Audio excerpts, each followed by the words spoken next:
So,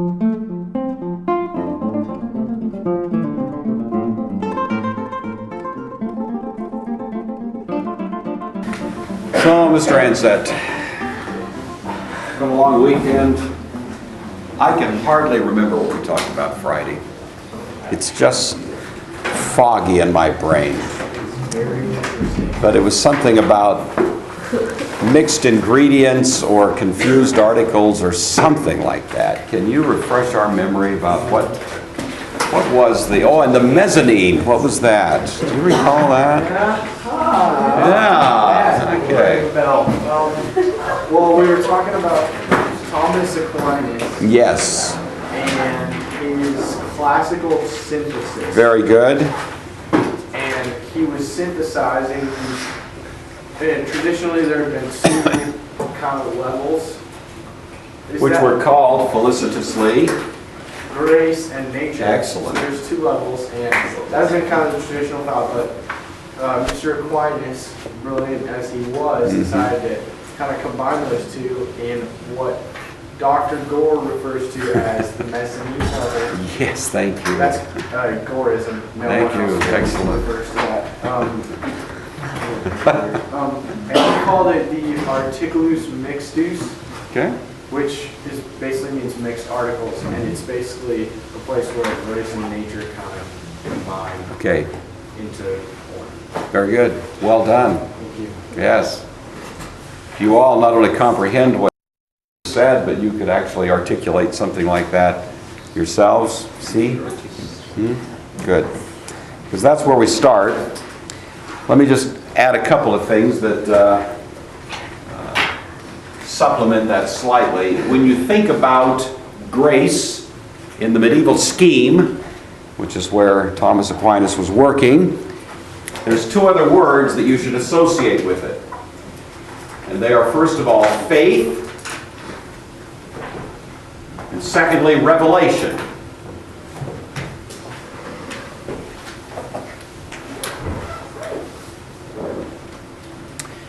So the level of grace is at the same time that level of things that we know by faith. And we know of them because God reveals them. Now, having said that, if we were to drop down to the lower level here, Alicia, what do you suppose would be the word we'd use instead of faith? If we're at the level of nature, instead of faith, we would expect to find what? What word instead of faith it would be? I don't know. I took my test. We covered this. No, okay, that's right. And I never gave this anyway, so I'm asking you to stretch your brain and take a guess. What do you think we would find there? It's either faith or it's going to be what? I don't know. What is it, Nicole? What would you expect to find? It's like science or observation. I'm going to put science over here. So instead of revelation, it's science. Instead of faith, it is, Jordan? Works. No. You're thinking soteriologically. I want you to think epistemologically. Nicole?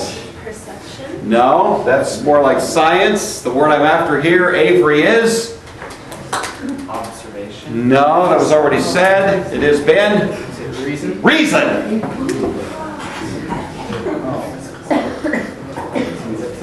All right. By this stage of the game, these should be kind of forming little couplets in your mind, you know?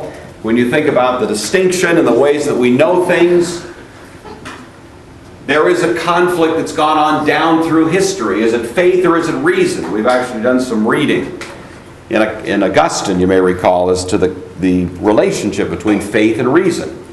If we're dealing with Augustine, which comes first? Faith or reason? Sydney? Faith comes first. What do you suppose, Matthew, if we're dealing with Aquinas, comes first? To ask you a sort of ridiculously obvious question. Reason. That's right. And there's the difference. So please get that. Please understand it. These are the two great epistemological paradigms in Christian history. And you might say They are the two paradigms in philosophical history. But we're especially right now thinking of Christian history. There are those who emphasize first and foremost faith. Augustine would be the main champion of that. Nice to see you, Kayla. You get stuck in the snowbank out there? Or? No, it's just late getting out of the house. Just late getting out of the house. I know the feeling. We are happy you're here. And then there is, on the other hand, those who would stand more in the tradition of saying that reason, the right use of reason, is going to lead you increasingly to a knowledge of the things of God. In terms of apologetics, that great school of thought that generally proceeds on the basis of faith first and then reason would be called, Stephen, the school of apologetics. It would be called what school of thought? Begins first with faith. Sorry? Oh man, Stephen was. Yeah, I thought you were listening. You look like you were listening. Josiah, do you know the answer to the question?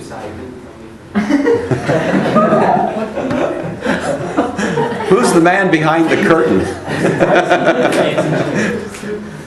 All right, the question one more time. Avery, can you reconstruct the question, the brilliant question that Mr. Gore just asked? I know Sydney can. Well, I know Sydney can, but I want to know if you can.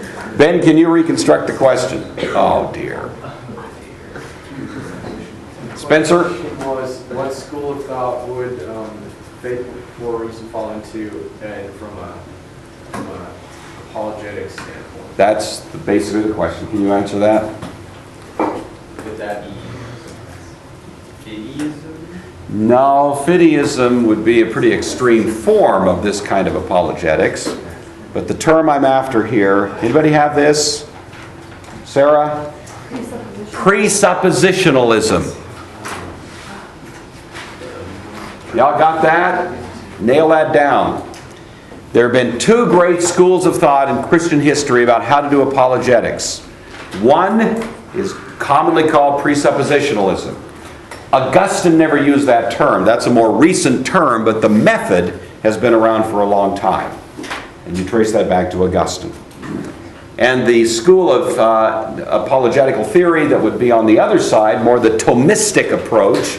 And by the way, when you hear the word Thomism or Thomistic, that's a reference to Thomas Aquinas. Y'all know that? Have you heard that? Okay, now you do.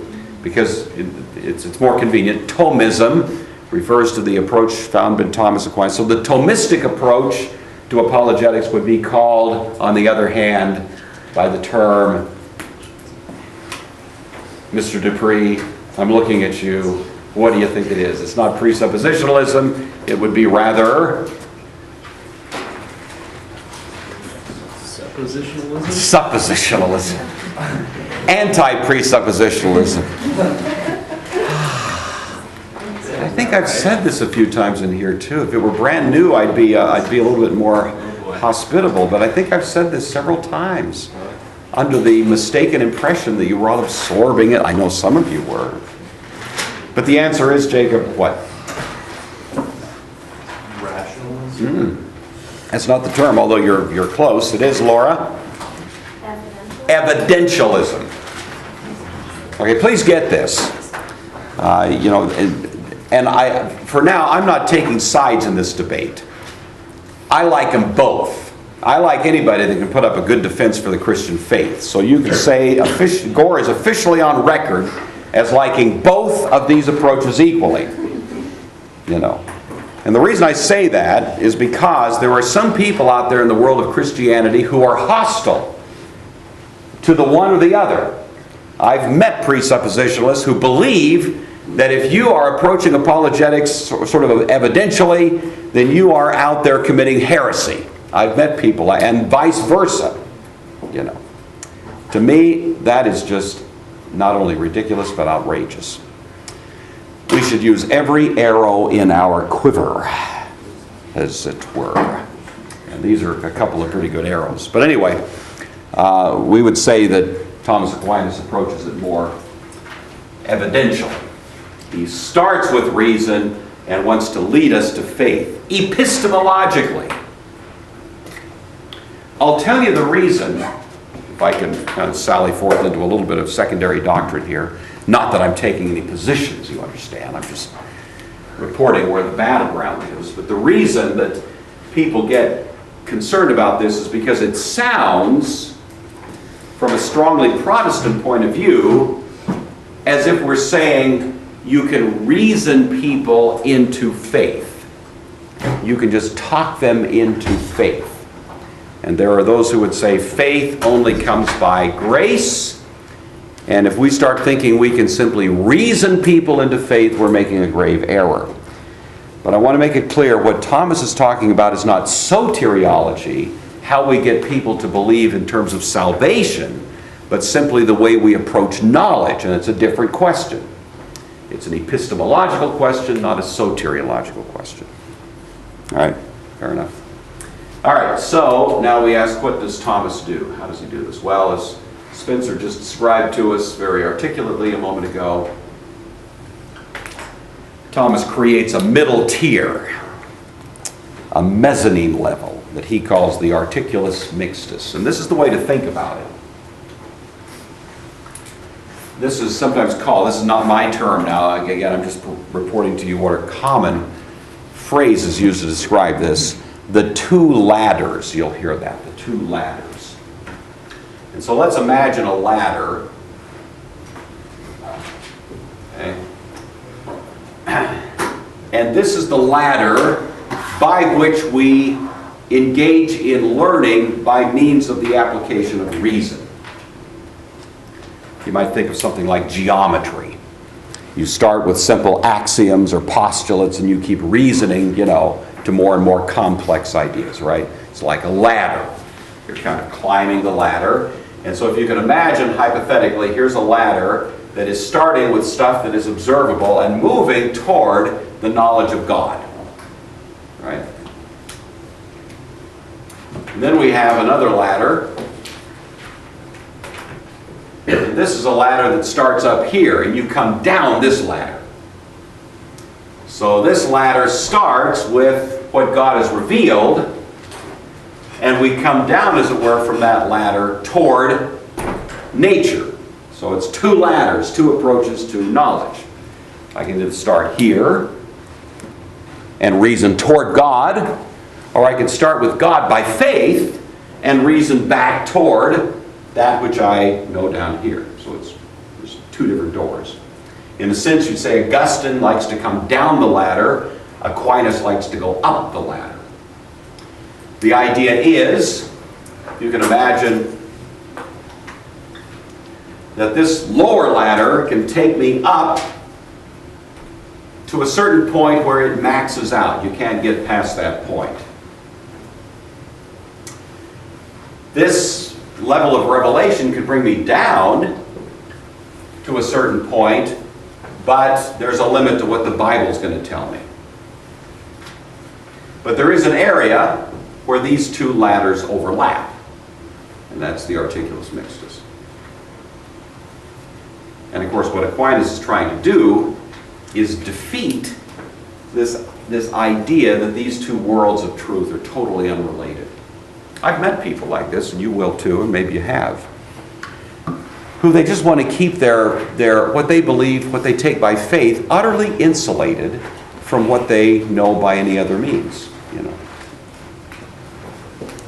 They don't want to try to defend the two. They want to put their faith in a safe place where it cannot be assaulted by science. How can you believe this silly idea that Jesus rose from the dead? Somebody asks. And they say, well, I just take it by faith. Well, fine. But you see, that puts it in a very safe place, doesn't it? It reminds me of my Mormon missionary story that I know I've told you at some point. Yes? See? No? Haven't I told you that story? You're lying to me. I know I've told you this. Just tell us a little bit and we'll see, because I don't know yet. 'Cause I've heard Two female Mormon missionaries come to my door. Female. I know they usually don't go on. I don't know how this happened, because usually it's males. But there were 2 female Mormon missionaries that came to my door one day. This was back in the 70s. Did I tell you this story? Come on. You're lying to me, but all right. I've told it several times here, and I thought somewhere along the line I must have told you guys. All right, so anyway, what happens is this. These 2 very lovely young ladies come to my door. I'm probably 26 years old. And I've just been studying Mormonism, and I'm kind of full of it. You know what I'm saying? I mean that in the negative sense. I'm just, kind of all ready to blow some people away because I think my guns are loaded, and so we're going to... and so it just so happens in the fortuities of things at that moment here, these 2 lovely young ladies come, knock on my door. I happen to be home alone at the time. It's in the middle of the day. I can't remember why I was home alone, but there I was. And so anyway, I invite them in. Said the spider to the fly, come on in. I'd love to hear about Mormonism, and so they come in, they have their little pictures and, stuff, and here's Joseph Smith and the sunshine coming down and all of this. It's very lovely. And I listened to it for about 10 minutes, fairly politely, and then I just kind of uncork. And I'm not proud of this. I don't recommend it. I don't think it's the appropriate way to respond to somebody in this kind of setting, but at the time I was young, ignorant, naive, and arrogant, and so that was the approach I took. So anyway, I just went after them, and I was up to speed on this stuff, and I said, what about? And I asked them a bunch of questions about Mormon Smith and Joseph Smith, and what a charlatan he was, and all of the stuff that he was involved in. And then I asked about the whole story of the Book of Mormon and this hypothetical idea that there was some Central American civilization that had been built by the Nephites, and then they wiped out the Lamanites and so on. And the allegation made expressly in the Book of Mormon that the dark-skinned people in the world are under God's curse because they descend from the Lamanites who are back there. And there's no evidence for that whatsoever, archaeological or otherwise, and I'm just going bam, bam, bam, bam, bam, and finally they're sitting there on the sofa. I've got my foot up on the coffee table like this, and I'm just going at them like this, It's bad. I don't recommend it. It's not an accepted technique. This is neither evidentialism nor presuppositionalism. This is bullyism, and it doesn't ever work, so I don't... but anyway... I'm just banging away on them. And then at the end of this diatribe, I say, or I ask a question, or I give them a chance to talk, I guess is probably what actually happened. Well, these folks always go out in pairs. There's always kind of the student and the teacher, The student was in tears. She was, you can just see the kind of thing. Sort of reminded me of Madagascar, that fuzzy little animal that's out there. Oh, the big putty tat, kind of thing. And so that was sort of where she was. And the one who was the one who was more the leader was just looking at me, kind of like deer in the headlight of the oncoming train, sort of thing. And she said, this is what she said to me. She said, I don't know how to answer your questions. She just frankly admitted it. She didn't have answers to most of the questions that I'd raised. She said, but, this is what stuck with me. She said, but in my heart, I know that Joseph Smith was a prophet of God. You see. So in spite of all the stuff that I just said to her, which really should have, at least you would think, raised a question about that, she was still firmly committed to the idea that Joseph Smith was a prophet of God. Now you have to say, what do you do with that? Do you see what's happened? She's taken her notion, here's Joseph Smith, and she's put him in a safe place inside something called her faith commitment. Right? And no matter what bombs I throw at her, no matter what artillery shells, no matter what attacks, no matter what sword thrusts, I can't get there. Because faith is now protecting her belief in Joseph Smith. Right? You see that's called fideism. I kind of believe it because I believe it. And it would be the most radical kind of presuppositionalism. It's faith in spite of reason. That's not what Augustine advocated. He said faith leads you to reason. He didn't say believe it in spite of the evidence. He just said faith will complement the evidence. See the difference? But she was willing to put Joseph Smith in the safe place. Now, I don't mind if a Mormon does that. To be honest with you, I say fine. But when I meet Christians who do that, it makes me a little nervous. And I've met Christians that do that, you know. So here's a Christian.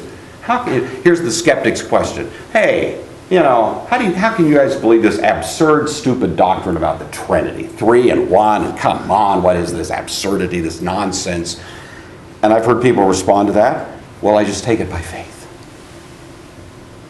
You know, well, that doesn't help me a lot more than I'm convinced Joseph Smith is a prophet of God. I mean, you see, Christians can be as unthinking in the way they do their apologetics as any good Mormon. I don't mind if the Mormons are that way. That's the best they've got to work with, frankly. But we Christians have a whole lot more to work with epistemologically than just, I take it by faith. As if, I know it's absurd, it's stupid, I know no sensible person would ever believe this, but I just believe it by faith. You know. Well, that may make you feel warm and fuzzy, but it doesn't sell, you know, donuts in the marketplace of ideas, where I hope you as apologists for the Christian faith want to be involved. So this is the kind of thing you'd run into, and you certainly ran into it in the Middle Ages. That's what double truth was all about. It was saying, well, I just take it by faith, you know. Thomas, and by the way, it's extremely common. It is extremely common in your culture to hear Christians talk that way. This is not just, you know, you will run into this. Depending on where you go to school, you will probably run into it a lot, where you find Christian people who just sign a retreat into this very safe place where all the fundamental things they believe by faith, and you just can't get there from here. It's a leap into a safe place where all those beliefs are intact, but they are also unassailable. You can't get at them by philosophy or reason or science or any such thing. All right. They're dropping like flies. Nicole's going. Who else is leaving pretty soon?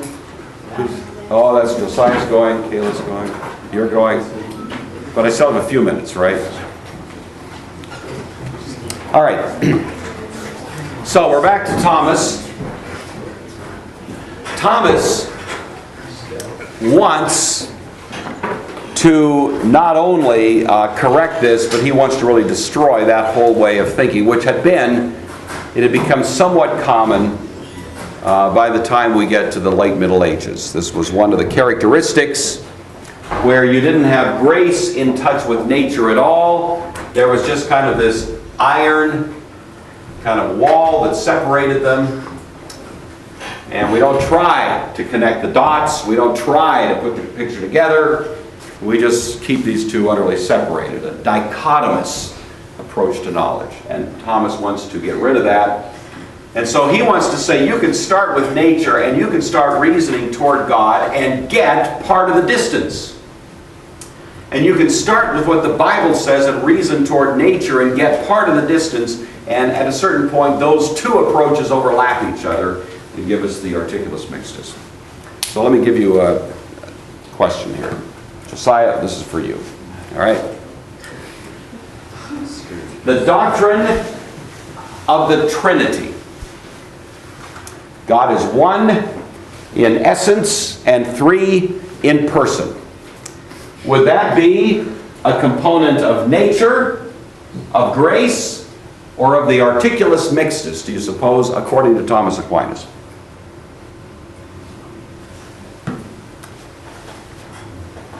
Well,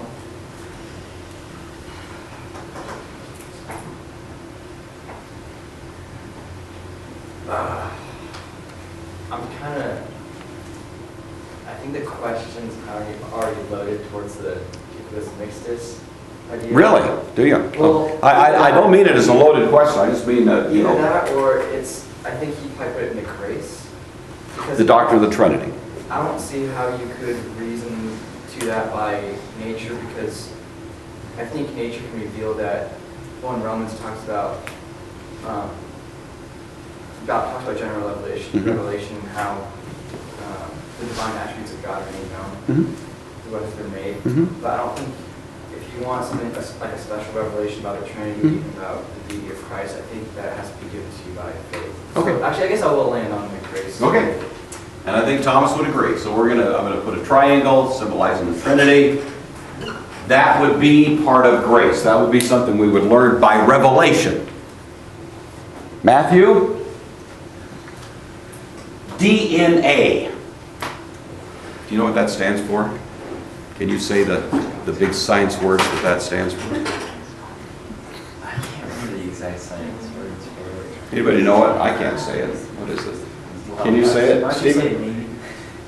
Stay on your feet. No, stay on your feet. What does DNA stand for? Go ahead. It's deoxyribonucleic acid. Thank you. Right.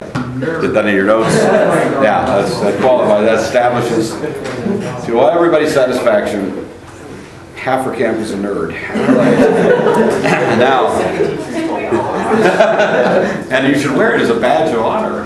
All right, now, my question is, whatever that stuff is, the double helix DNA molecule inside the human cell, do you think that represents a component of nature, grace, or the mixed articles? At first I was thinking nature, but I think it would be the mixed articles because Do you? It's kind of, well, if I'm thinking, maybe I think like more atoms and stuff, but people haven't actually seen atoms, but they know they exist, Oh, okay. and so you have to have a little bit of faith, I guess. You guys are working this question over way harder than I intend. Maybe Believe me. I'll just go with nature. Thank you. That's all I'm looking for here, you know. I don't mean these to be like highly subtle, difficult questions. Yeah, I'm going to put DNA down here. We'll do the double helix, however you draw that, something like that. All right. So we've got Trinity up here as a matter of grace. We would not know Trinity, the theory is, but for revelation. We know it because of a faith commitment to the information contained in Revelation. So we accept as true the idea that God is triune. On the other hand, I don't know of a verse in the Bible that actually teaches us DNA. I don't know. Maybe it's there, but I haven't read it. Now maybe it's in the Bible code. That's a different question. But I just mean a plain reading of the Bible. I've never come across DNA. Do I believe that, well, let me ask you this. Megan, do you believe there is such a thing as DNA? Yes, I do. Yes, you do. That's right, your dad's a doc. He probably has to deal with this stuff occasionally. Do you believe that God is triune? Yes. Do you think there's any connection between DNA and the triune God? Yeah. Yeah, good Yeah. question. That's right, there is. And you would agree with Aquinas here. Now, can anybody just float a hypothetical possibility, suggest something that you think might be part of the mixed articles? I've given you triune God, I've given you DNA. What would be a proposition of truth that would be, in a sense, confirmable either way? Alicia? Maybe the existence of Jesus, because he's a God. He is 100% God, but he was also human, so there's an observational authentic aspect that we can account for. I think that's probably true. I thought you were just going to say the existence of God, which would be fine. But that Jesus was, as a historical character, we certainly have confirmation of that biblically, don't we? We also have a pretty fair amount of historical, just pure historical data to support that. Good. What else? What do you think, Trevor? What do you think? What else might be in this articulus mix? It's something we could demonstrate either from the level of revelation or from the level of reason. There they go. The sunset. And there goes one more. Trevor, what do you think? What else might fit there? I'm sure there's a lot of things. Maybe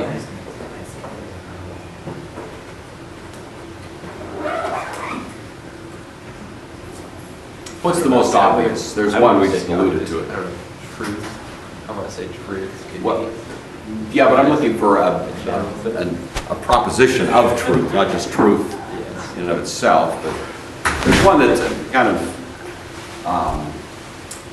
well, Alicia said, what did I think Alicia was going to say? I mentioned it. He What said God exists. Sure, does God exist? That would be the one that would normally be put here. But there's a ton of other stuff. Certainly historical data of various descriptions and so on that might go there. But the one that Aquinas uses that would probably be the most obvious and the one that he develops the most is simply that there is God. He would say that I can establish the existence of God by revelation, because the Bible, of course, constantly talks about God. In the beginning, God created the heavens and the earth. But he says, I can also reflect on that which science teaches me, apply my reason to that, and reach the same conclusion, that there must be God. I may or may not be able to figure out that God is triune, but I can at least figure out that God is, right? Just by reason. And so it gets us to a point where those two levels of knowledge overlap.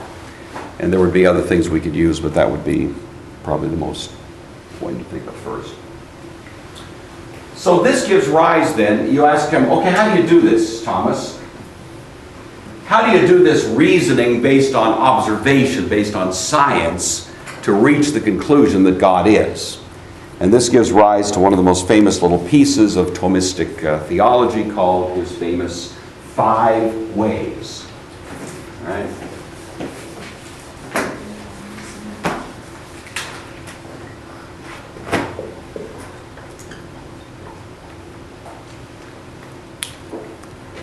Have you come across this? I don't know if you've, in Apologetics, you haven't done this. These are pretty...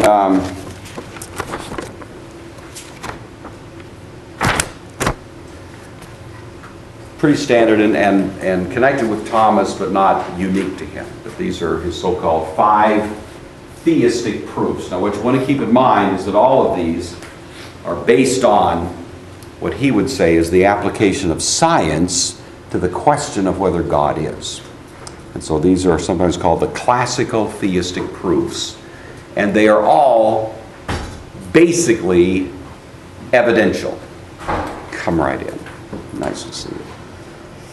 Do we have? Well, we do. We have lots of chairs now. Look at there. You can join right in. Like you're there. Yeah, there you are. But then I can call on you. That's right. So we're talking about the 5 ways. Remember that, Allison? Remember the 5 ways? Babe, that's good.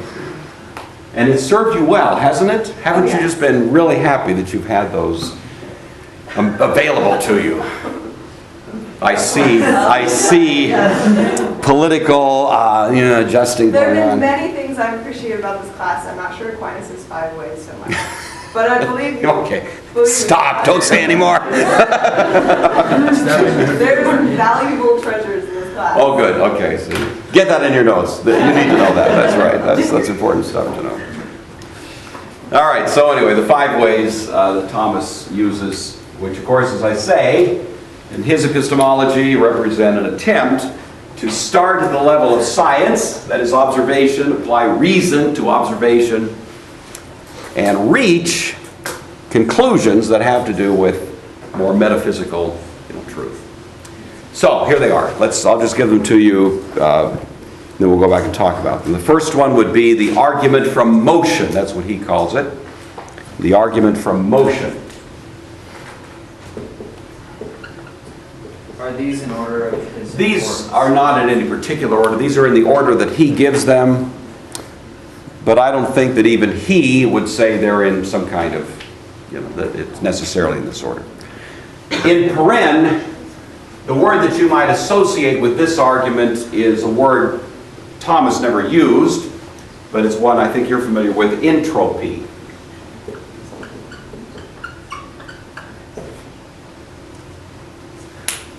All right. Second, the argument from causation.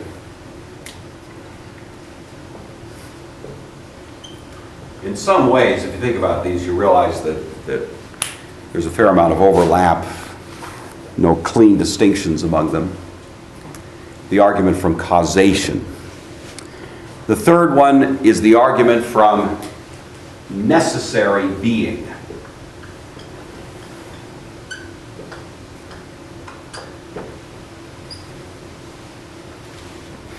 The fourth one, the argument from degrees or gradations of perfection.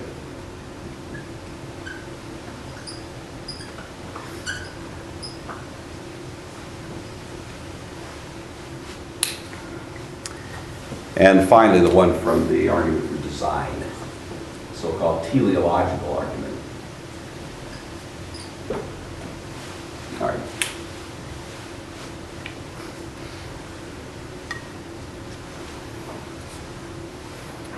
So let's just look at these briefly, just make sure that... By the way, let me say that all five of these were later vigorously attacked, and in terms of contemporary Christian apologetics, there would be many who would say these don't work. All right, I'm not taking a view either way at this point. I don't want you to think that what I'm giving you here is accepted by all folks in the world of Christian apologetics. It is not. But it was certainly persuasive at the time of Thomas, and those who approach apologetics Thomistically would still find a great deal of horsepower in these, even though they can be worked out at a somewhat more sophisticated level than we're doing it right here. But let's just talk in kind of casual terms about what's going on. First of all, what is entropy? You've all studied that somewhere or other, I suppose, haven't you? Who knows entropy? Everybody looks at Jacob. Jacob looks philosophically out the window. Thinking about more important things. Entropy, this is a word you know. Don't you guys know where the word is? What is entropy? Allison, do I have to call on you for entropy? Everything is tending towards a greater state of disorder. All right, that's good. Y'all, you've come across that, haven't you? Who's taking physics? Anybody taking physics? Don't you know, have you talked about entropy, Avery? We're going over that type of idea, but not that word. Oh, you haven't had that word? Okay, all right. I'll have to have a little chat with Mr. Dowers, make sure he's going to use that word you need to know. All right, that's right, Allison's correct. All of our observation, universally, is that when we look at material objects, they tend toward disorder, which is another way of saying they tend toward the lowest energy level, or the lowest level of organization, right? Y'all got that? We never see things building themselves. We do see things sort of debuilding, deconstructing themselves. I have a car, you know. It's a 1992 Subaru. You want to buy it? I'll make you a deal right after class. I wish my car had the power of reverse entropy. You know. I wish it could transform itself into a nice, spiffy, let's say 2008 Land Rover or something. I don't know. I can't think of it good.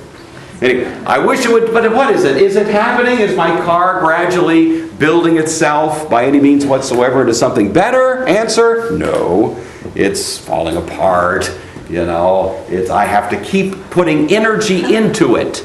Spelled dollars. I have to keep putting energy into it just to keep it basically static. I'm not improving it. I'm just retarding its disintegration.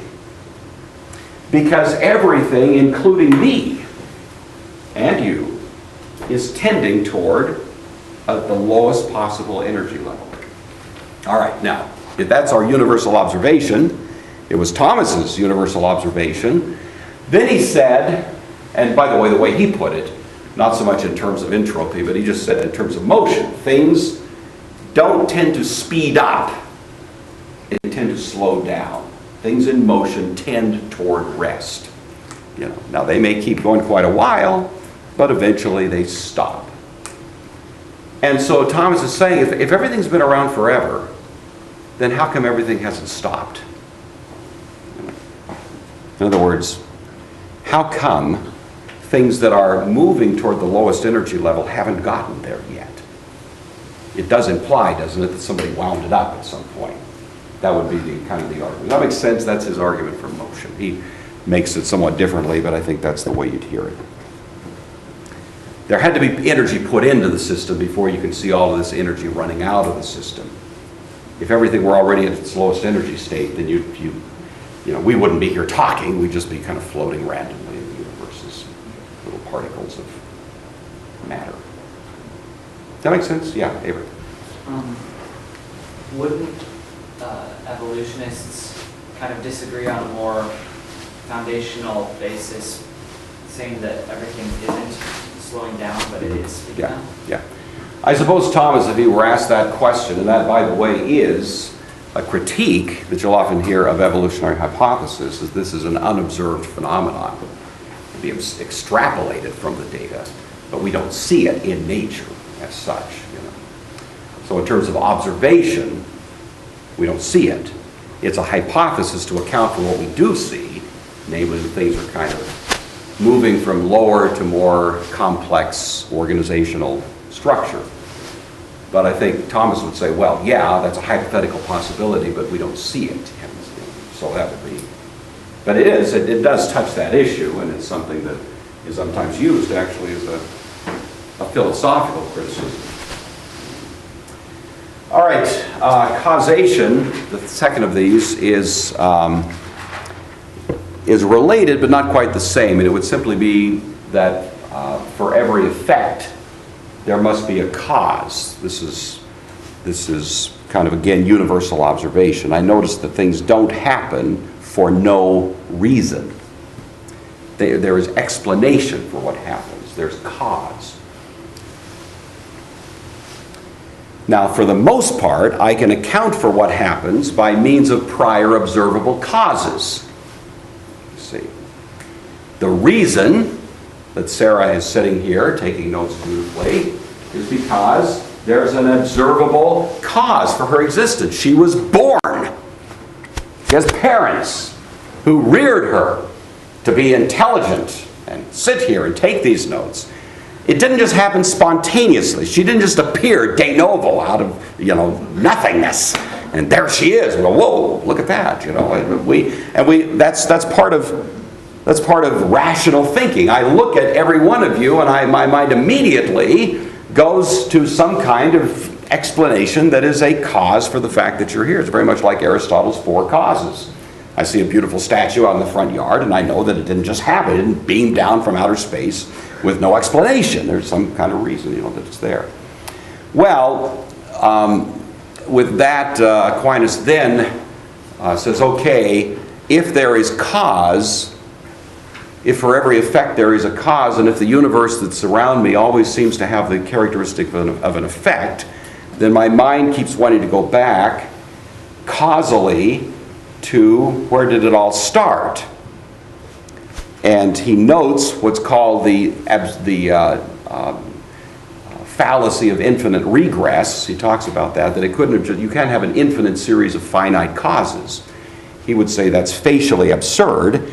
Hence, if things are happening by virtue of a series of causes, there must have been a first cause.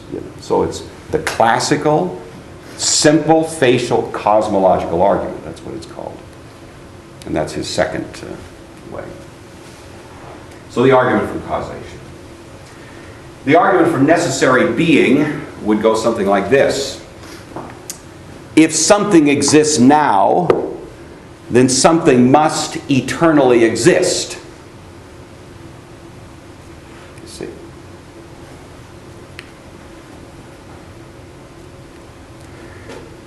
And I guess I want to drop in a little caveat here.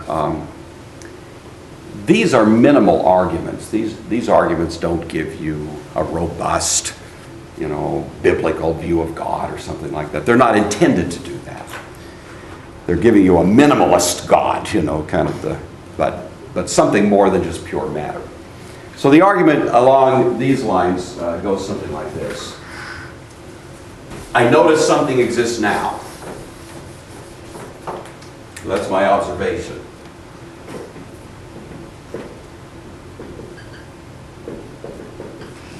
And I ask myself, how can this be? Okay? Possibility number one, something has always existed.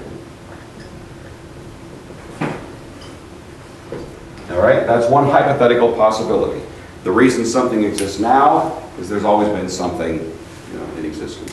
Number two, everything is an illusion. Nothing exists now. It's all illusory. It's a hypothetical possibility. Possibility three, everything is self-created. Everything just spontaneously popped into being out of nothing, ex nihilo. Okay. Fourth possibility, everything is created by some other being. God, presumably. All right. And then he kind of goes through these and deals with them individually. So, let's take as a hypothetical possibility number two. How do you suppose Thomas would respond, Stephen, to the hypothetical possibility that really nothing exists, it's all an illusion? In fact, it's hypothetically possible, Stephen, that none of us exist. You are the only one that exists, and we are simply a fig Newton in your nightmare. But either way, what would Thomas, do you suppose, say to the hypothetical possibility that actually this is wrong? Nothing exists, it's all illusory. What would he say? Well, one reason, I guess, would be because there are physical objects in the world that we can touch. Oh, you're working too hard. Oh, there's a simpler, more elegant response to it, yeah. Well, maybe it's because how would we all have a common illusion? Or Let me say, but we don't know that. You may be the only one here, Right? But what would, now listen to, let me say it again. Here's the question, something exists. Maybe somebody would say, oh no, nothing exists, it's only an illusion. Then Thomas would, of course, say, and he'd have to be absolutely correct in saying it, what? Go ahead, Trevor. Well, you either say what's creating the illusion or what thing is coming up with it. Or so we could say the illusion exists. The illusion exists, that's right. So, all we're trying to say is something exists. And if we say it's an illusion, well then the illusion exists. We're not saying it's nothing, right? So you get that. So we can get rid of this one. How about everything is self-created? We'll take a bite at that one. Matthew, would you like to take a stab at that one? I'm wanting you to play Thomas Aquinas, who is responding to the hypothetical possibility that there was once nothing and now there is something, and the reason there is something, whereas at one time there was nothing, is it is self-created. Or as I've also heard it put, everything came into being by chance. How would Thomas, do you suppose, respond to that? Yes.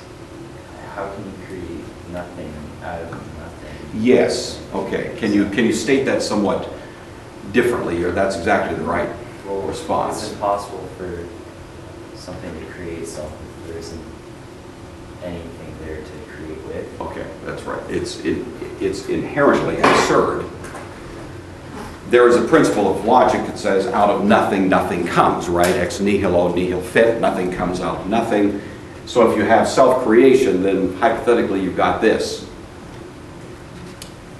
Everything was self-created. Well, to create itself, it had to be before it was, which is a violation of the law of non-contradiction, which says you can't have A and non-A at the same time in the same sense, and that's what you're saying, right? So you've got some kind of absurdity here to say that. How do you suppose he would respond to, well, everything's always existed? What's his response there?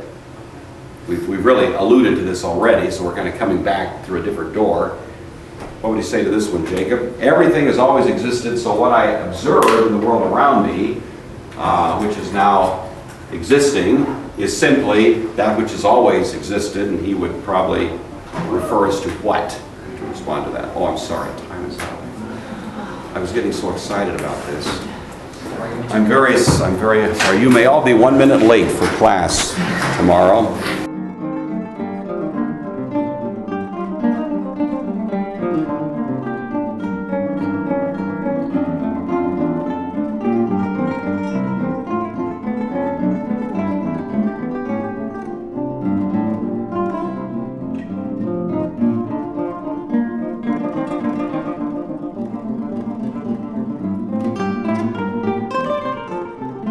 Bye.